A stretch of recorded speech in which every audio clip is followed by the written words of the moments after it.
Bundan kaynaklı devletin açıkladığı rakamlarla ilintili her konuda gerçekten büyük bir şaibe oluyor. 6 Şubat depremleri de 6 Şubat depremlerinde yayınlanan rakamlarda bununla ilgili birçok konuya dair 3 yıl geçmiş olmasına rağmen bunu ifade edebiliriz. Ki devletin aldığı önlemler bugüne kadar bize ne söylüyor? Yani deprem sonrası insanların yaraları sarıldı mı? Halen insanlar konteynerde mi yaşıyor? Verilen sözler yerine getirildi mi? Esas odaklanmamız ve bakmamız gereken yer burası diye düşünüyorum açıklanan rakamlardan ziyade. Çünkü dile kolay gerçekten ülke tarihinin en büyük yıkımlarından biri olan depremin üzerinden koca bir 3 yıl geçmiş durumda. Esasında sizin de sorduğunuz yerden depremin yaralarının sarılması ve toplumsal adaletin tesis edebilmesi açısından çok kısa bir süre değil 3 yıl. Dün Türkiye Büyük Millet Meclisi'nde 6 Şubat depremlerine ilişkin meclis genel görüşmesi açılmıştı ve meclis kürsüsünde de özel olarak bu konuyu konuştum ben. Bunu ifade ettim. Eğer gerçekten bu 3 yıl içerisinde kamucu, toplumcu bir bakış açısıyla bir afet ve kriz yönetimi yapılabilseydi biz bugün 3 yıl geçen depremin ardından çok daha başka şeyler konuşuyor olurduk. Ama kamunun ve kamuculuğun gerçekten tamamen tasfiye edildiği, sadece bu 3 yıl açısından değil 25 yıllık iktidar pratiği açısından o kamuculuğun tümüyle tasfiye edildiği bir yönetim gerçekliği olduğu için, bir iktidar gerçekliği olduğu için ne yazık ki kamu lehine, toplum lehine, halk lehine hiçbir adımın atılmadığı bir gerçeklik var. Daha çok hani açıkladıkları, propaganda ettikleri konut rakamlarında bile depreme dair şunu yaptık dedikleri ifadelerde bile sermaye birikimini merkeze alan tüm afet planlamasının aslında sermaye lehine işletildiği bir 3 yıl geçirmiş olduk. Bugün aslında deprem kentlerine gidip gördüğünüzde sarih bir şekilde yani Erdoğan gittiğinde yapılan şovla ya da işte saklanan gerçekler, eğilip bükülen gerçeklerde olduğu gibi değil. Sarih biçiminde oraya gittiğiniz zaman gerçekten ne demek istediğimi çok daha çıplak bir şekilde bugün deprem bölgesine giden her bir yurttaş, uzman olmasına gerek yok bu konuda, görebilir. Çünkü deprem kentlerinde inşaat şirketlerine, büyük sermaye gruplarına peşkeş çekilmiş durumda her yer. Tüm toplumsal hafıza, tüm kültürel, tarihsel alanlar ve toplumun, yurttaşların temel hakları ve ihtiyaçları peşkeş çekilmiş durumda. Böyle olduğu için de bir şantiye sahasına dönüşmüş bir deprem bölgeleri gerçekliğimiz var. Devletin bugün yapmakla yükümlü olduğu temel yaşamsal ihtiyaçlar, halka bir sorumluluk alanı olarak yapmakla yükümlü olduğu temel haklar ve ihtiyaçlar neredeyse halka, yurttaşlara sermaye öncelenerek pazarlanır vaziyette. Yani tarihsel, toplumsal, kentsel, kültürel tüm hafızalar aynı şekilde pazarlanır vaziyette. Mesela bir kentin işte bir inanç merkezi olsun, o kentin tarihini anlatan mekanlar olsun, bugün gerçekten sermaye gruplarına peşkeş çekilerek, mesela ben Hatay'a çok sık gidip geliyorum, yerinde dönüşüm yerine cafcaflı betondan alanlara dönüştü. Deprem anında ne yazık ki Alevilerin yaşadığı, Alevi yurttaşların yaşadığı bölgelerde, Arap Alevilerin yaşadığı bölgelerde, Kürtlerin yaşadığı bölgelerde işte iş makinelerinden tutalım da enkazdan çıkartma, işte arama kurtarma çalışmalarına kadar devletin gecikmiş bir şekilde kurumlarının o bölgelere gittiğini bizzat yerinde gözlemleyen yurttaşlardan bir tanesiyim. Yani sadece dışarıdan gözlemleme değil, birçok deprem kentini bizzat deprem anında da ziyaret etmiş, o dayanışma çadırlarında çalışmış, halkın dayanışma köprüsünün içerisinde oranın bir parçası olmuş birisi olarak kadınlara yönelik, işte kimi etnik gruplara, kimliklere yönelik böyle bir durum var ve sadece deprem anında değil, bakın konut hakkı bağlamında bile şu anda yaşanan, sistematik bir şekilde yaşanan bir gerçeklik bu sizin sorduğunuz soru üzerinden. Çünkü örneğin Hatay'a çok fazla gidip geldiğim için, orada 3 yıldır çok fazla bu konuda direniş olduğu için bugün depremzede halkımız konut hakkına, barınma hakkına ulaşamazken aynı zamanda rezerv alan gibi aynı zamanda acele istimlak politikaları gibi çökme politikalarıyla karşı karşıya kaldı ve ne yazık ki kalmaya da devam ediyor. Oralar sermayeye peşkeş çekilirken aslında bir devletin yükümlülüğü uluslararası sözleşmelerde de depremzedelere en fazla bir yıl içerisinde konut teslimi yapmayı bir sosyal devlet gereği yapması gerekirken bunu yapmadığı gibi öte taraftan da toplumu kimlikler üzerinden, mezhepler üzerinden deprem sırasında, deprem sonrasında ayrıştırdı ve ayrıştırmaya da ne yazık ki devam ediyor. Şunu sormak istiyorum. Bugün mesela istimlak politikaları...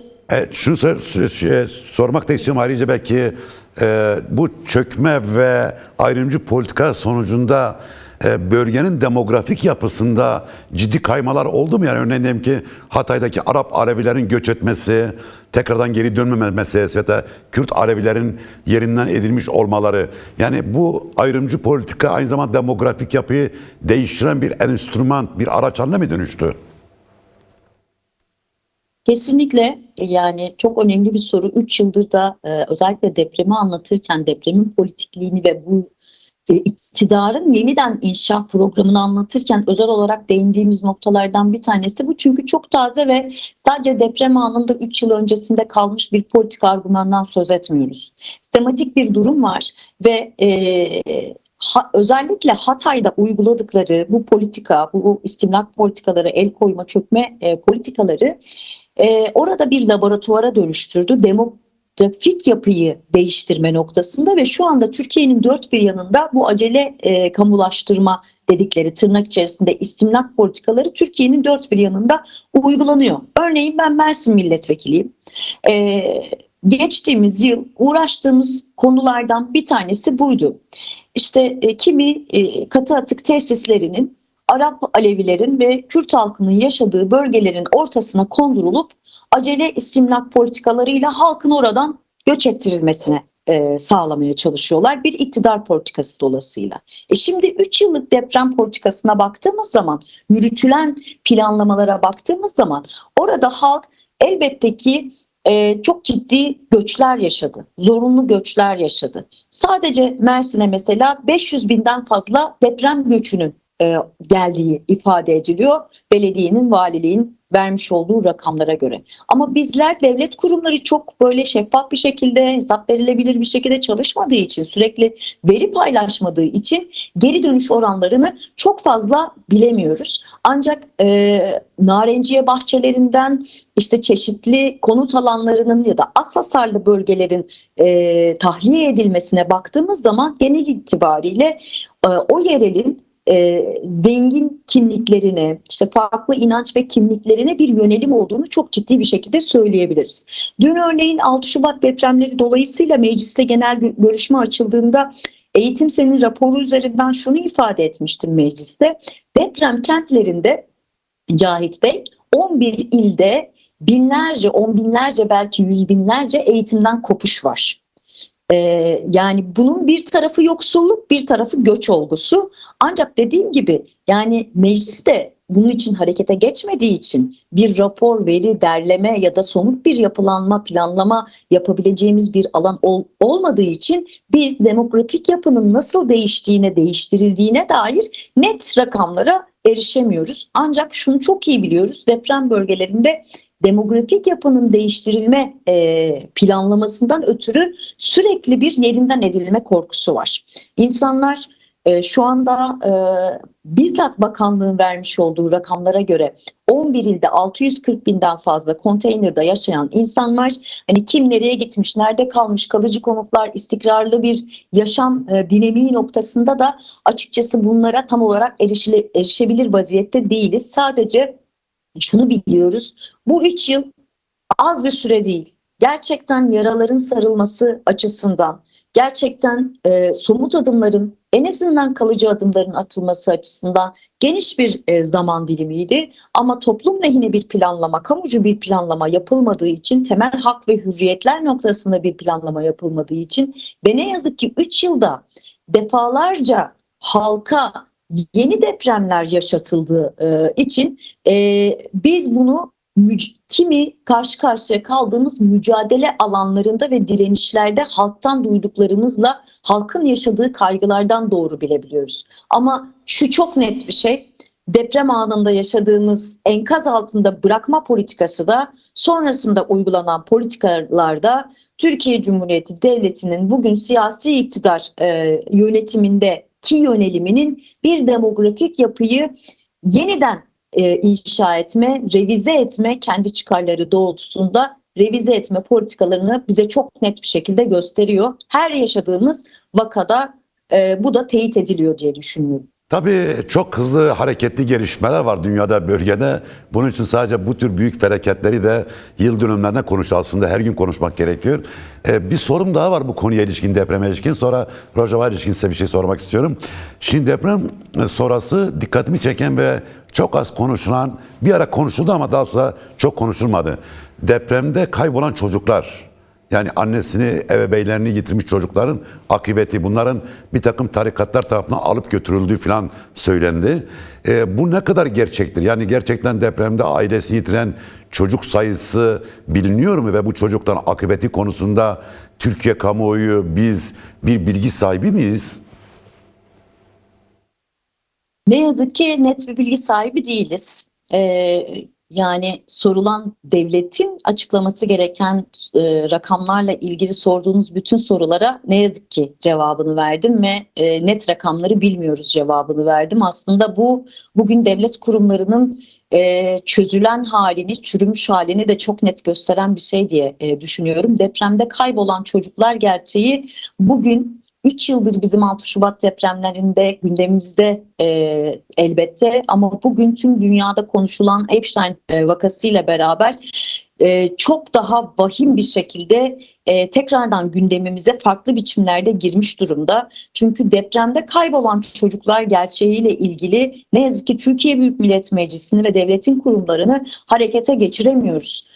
Gerçekten bir kıyametin kopması gerekirken tüm devlet kurumlarının ne yazık ki 3 maymunla oynadığı bir gerçeklik var ki depremde kaybolan çocuklar gerçeği sadece 2023 tarihine ilişkin bir şey değil. 99 depreminde de kaybolan birçok çocuğun olduğunu biliyoruz. Bu konuda çocuk hakları kurumları önemli derlemeler yapıyorlar. Hem hukuki süreçler hem işte psikososyal desteklerle, kimi ailelerle de görüşmeler yapıyorlar. Ya ailelerin işte 99 depreminden hatırlarsınız kimi mücadeleleri, arayışları, adalet arayışları oluyor ya da işte bizlerin emekten, demokrasiden, adaletten yana olan bizlerin muhalefetiyle bir basınç oluşturmaya çalışıyoruz. Bugün Epstein belgeleriyle beraber depremde kaybolan çocuklar meselesine ilişkin yeniden Türkiye Büyük Millet Meclisi'ni acilen harekete geçmeye çağırdığımız hem basın toplantıları hem meclis araştırma önergeleri hem soru önergeleri verdik. Bu çok acil ve yaşamsal bir konuyken ne yazık ki herhangi bir kurumdan bize bir dönüş olmadı.